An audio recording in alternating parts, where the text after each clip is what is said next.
to start a new one today, and it's just going to be a simple one, grilled chicken. But I saw some tricks online that I want to try. Now, this is 10 pounds of chicken breast. Now, looking, when you cook chicken breast and freeze dry them, that's really thick, and it's hard to get that to reconstitute evenly. So what I'm going to do, let me move this out of the way. What I'm going to do is flatten it all out to about a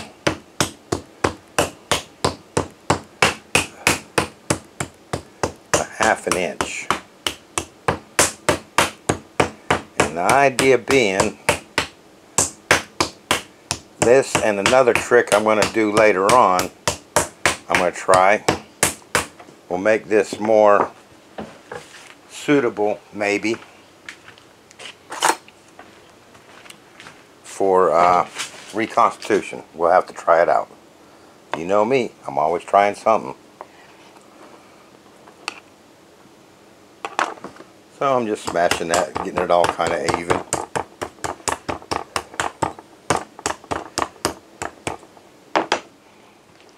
Okay, so those are all smashed out fairly evenly. So now when I grill them, it shouldn't take too long. You know, it'll cook more evenly, I think. So now I'm just going to sprinkle a little salt on them.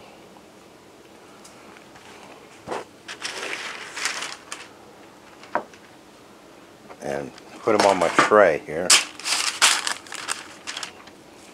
I'm told that by putting this salt on there, it helps it to remain moist, if that makes sense. We'll see. It's early in the morning, so what I'm going to do, get my cling wrap here. That's parchment paper. Where's my cling wrap?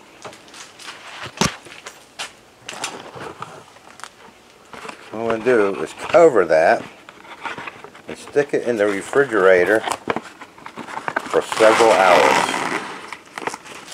And I'm going to let that salt do its job.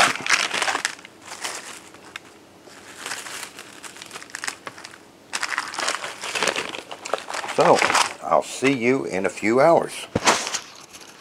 Okay, I've let that brine for a few hours in the fridge. And when I was banging this out, I said a ½ inch. I meant about an inch. So, now we're ready to make our coating. And I was watching a couple of videos, and it seems the way to do it these days is use mayonnaise and not oil, so that it don't stick. So I'm going to use mayonnaise. Apparently that helps it give a nice brown texture, the oil in it, and the lines in it is just supposed to be better. So I'm going to try it. So let me see what size jar this is.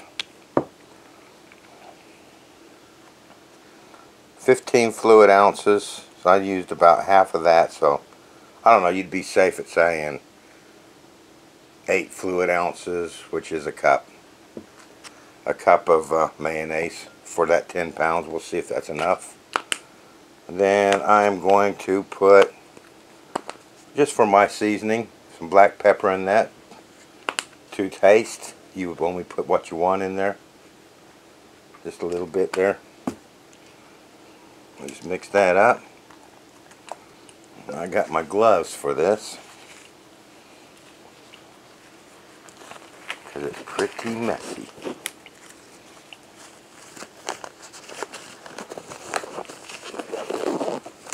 Okay, so we lay it. Let's see if I can get some of this on camera.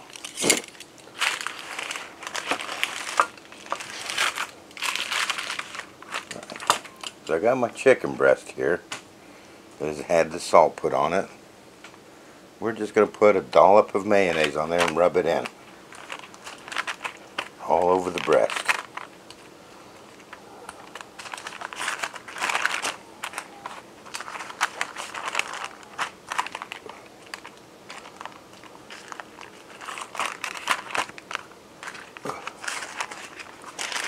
and put it off to the side.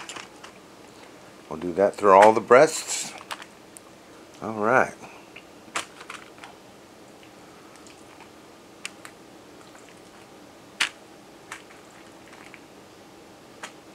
Oh, let me get cleaned up, and then we'll take these out to the grill. Okay, so the grill's all warmed up. So what I'm going to do, put these on there, and we're going to cook them for 3 to 4 minutes on one side. Okay, that's been about 3.5 minutes. I'm just checking underneath, and we're starting to get brown, but I want a nice golden brown on there.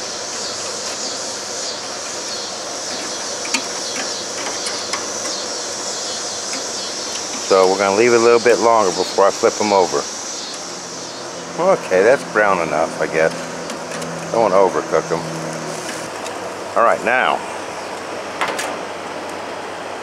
what I've read online is you want poultry, you normally want to get to 165 degrees internal temperature.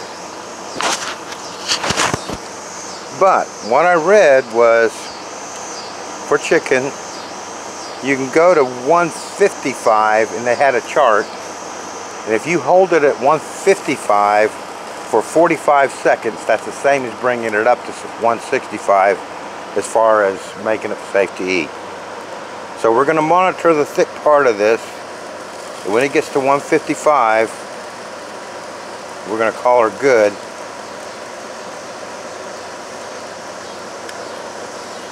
And done. Because 45 seconds is nothing. So we'll just keep an eye on that until it reaches 155 internal temperature on the thick part. Okay, those are done. I've got 4 more to do. We'll let those cook and then check them. Okay, there we have that beautiful chicken. And I've moved my camera and everything else inside.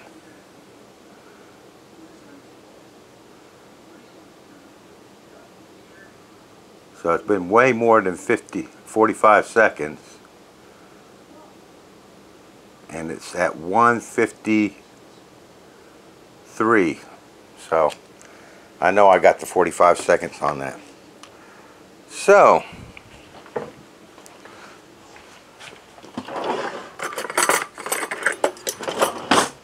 my other idea is to take this chicken and poke some holes in it.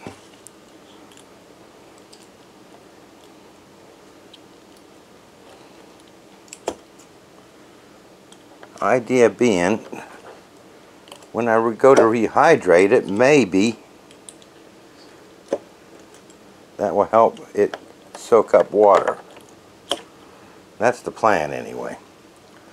I think what I'm going to do, because that mayonnaise did put a little bit of oil on there, we're going to put these on paper towels. Now some might say, well, why didn't you do that when it was raw? Well, then all the juice from the chicken would run out when we were cooking it, and it would cook it dry, is my theory anyway. But now that it's cooked, I thought this just might help it out a little bit.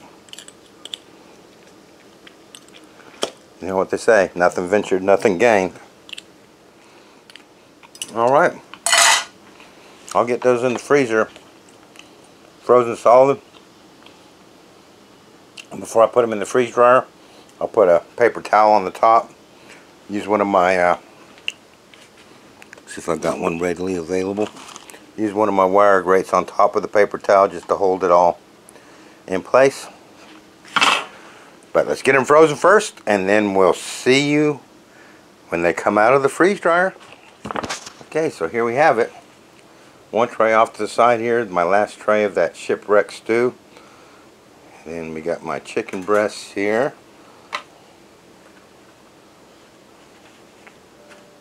Not much, I don't see any oil on the top paper towel.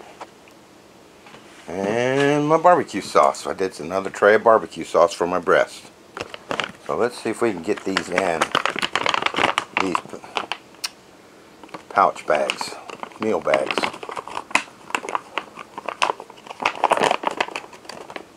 I might have to break them like that because that was a pretty big breast. My goal is to get one of these breasts and a little pouch of barbecue sauce so we can reconstitute the chicken and then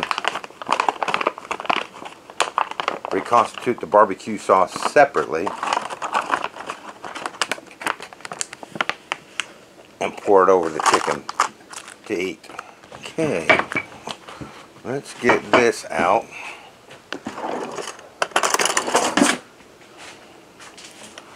See if we can't get that powderized.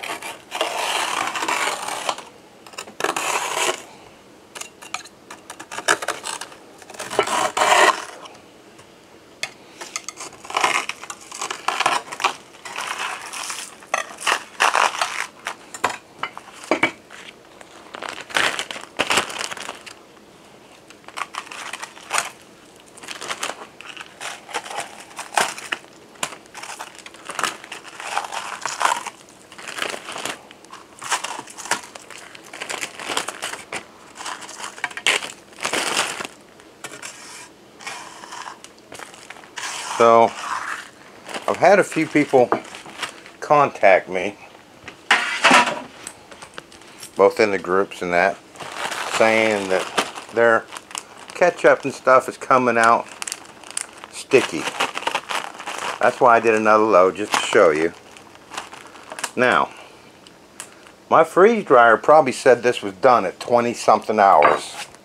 If you're doing ketchup or barbecue sauce, 20 hours is nowhere near long enough. You need to go at least 40 hours to get that nice and dry.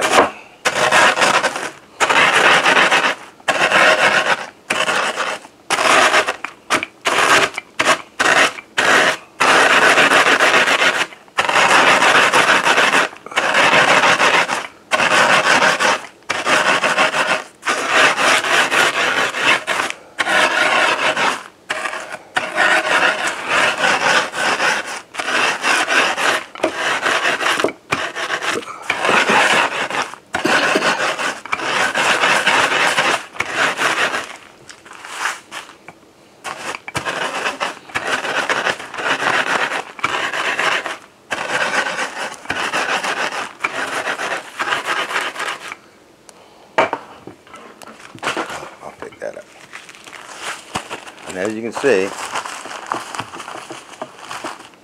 that turns into a nice powder. Now what I'm going to do, let's change that to grams just because it'll be more accurate, is I want to divide this into 8.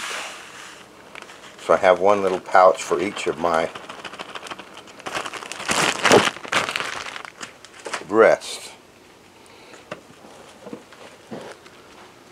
So,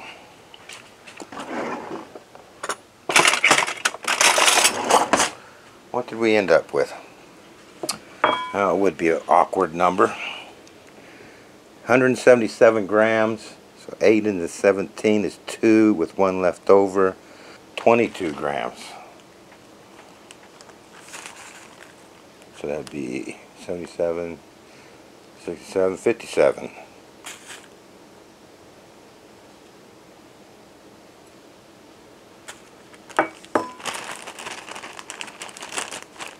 What I'm going to do, I'm not going to seal this, but we're going to just put this in the pouch with the breast. And O2 absorbers and sugar will make it go hard. It'd still reconstitute, I'm pretty sure. But I'll just leave it like that. Okay, so we got those bagged up. Now, I'll open each one of these breasts. Throw a bag of barbecue sauce in there and a 300cc O2 absorber. And we'll zip it back shut. I always like to put my O2 absorber in last. That way I'm not exposing it too long, my unused ones, to the air too long.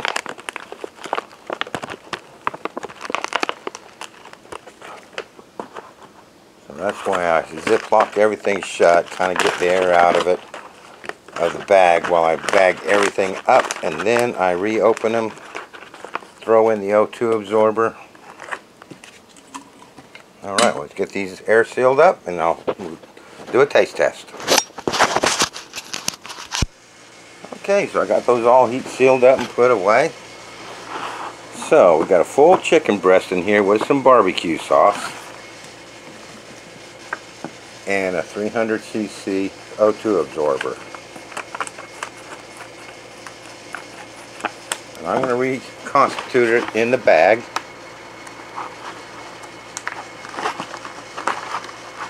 Pull my barbecue sauce out. Pull my absorber out. And what I got here is 2 cups of hot water out of my water cooler that heats water, so it's not boiling. And I'm going to just pretty much use all 2 cups of that, because it should absorb what it needs and not use what it don't need. What I don't need, I'll just drain off. Alright, so we'll put that off to the side. While that's reconstituting, I'll take my Ziploc bag here, and I'm going to pour a little bit of cold water in there. Get that shut.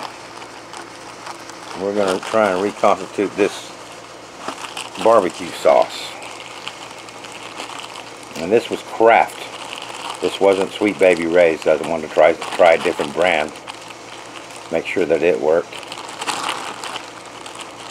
I can feel a little bit of graininess in there, so I'm just going to, while that's soaking, I'm just going to really work this. And I don't want to get it too runny. It seems to be reconstituting very well.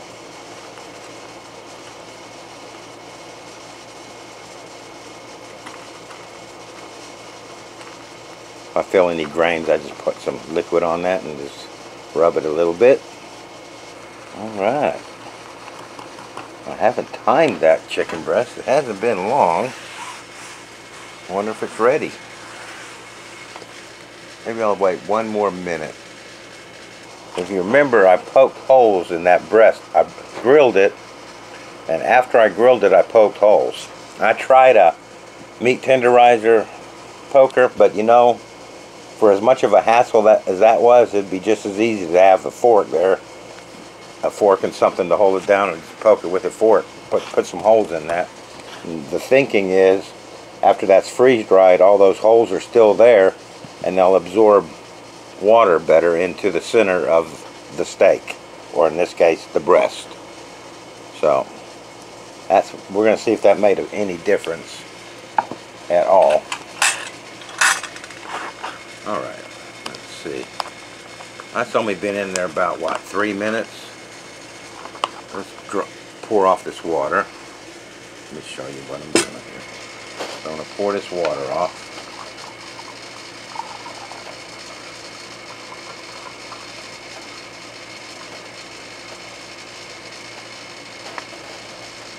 And that, I had 2 cups of water in there now. Now I got 1.5. So it looks like it absorbed about a half a cup of water.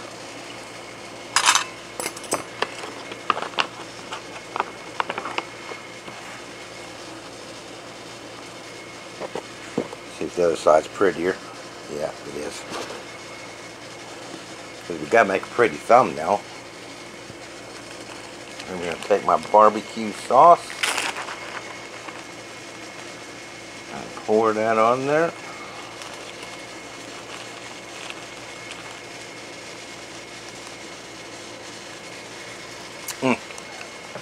good.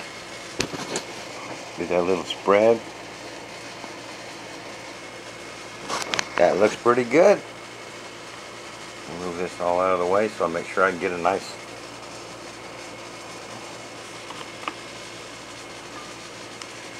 picture on that. Alright, let's taste it.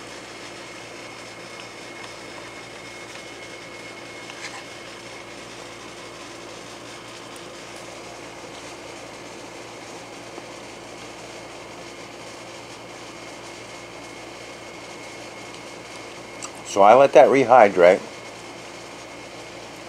for about 3 minutes. And the center of this is a little bit chewy. Let's see if we can get that, if I can demonstrate that to you. Find the grain on it. See, it don't really want to pull apart there. So I'm going to say 5 minutes would have done that much better.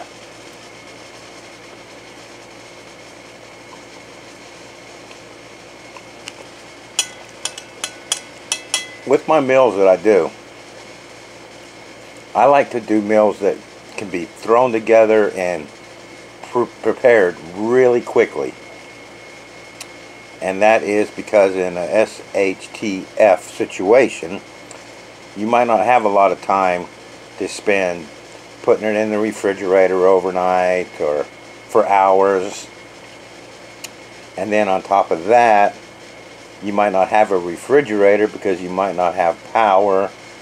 So anyway, I just like to have it where my goal is always to make these reconstitute in a reasonable amount of time where I can sit down, add water, within a few minutes have a meal.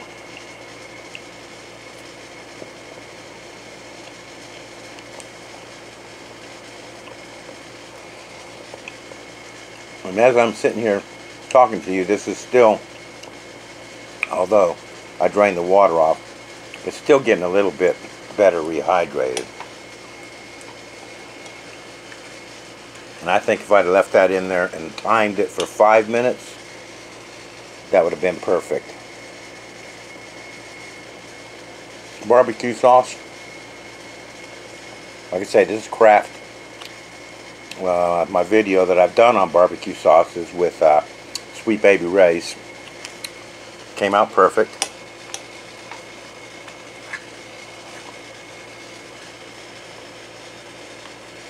But I will just reiterate, if you try doing the barbecue sauce and the ketchup, don't think it's going to be done at 20 hours. The machine might tell you, but there's so much sugar in that, you need to let it go at least 40 hours. And that 40 hours, as you saw, show in the video, that just rolled out into a very nice powder.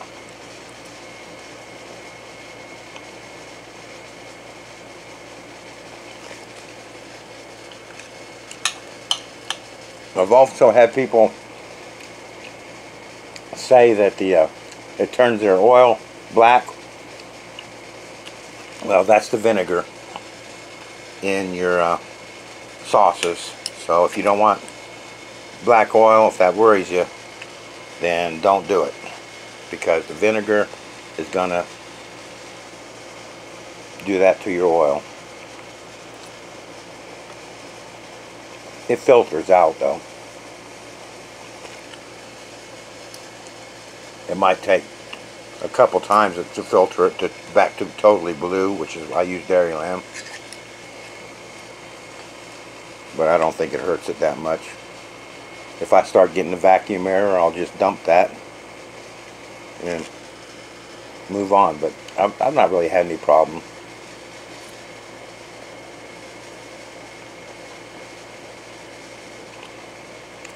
The grilled flavor on this is really nice.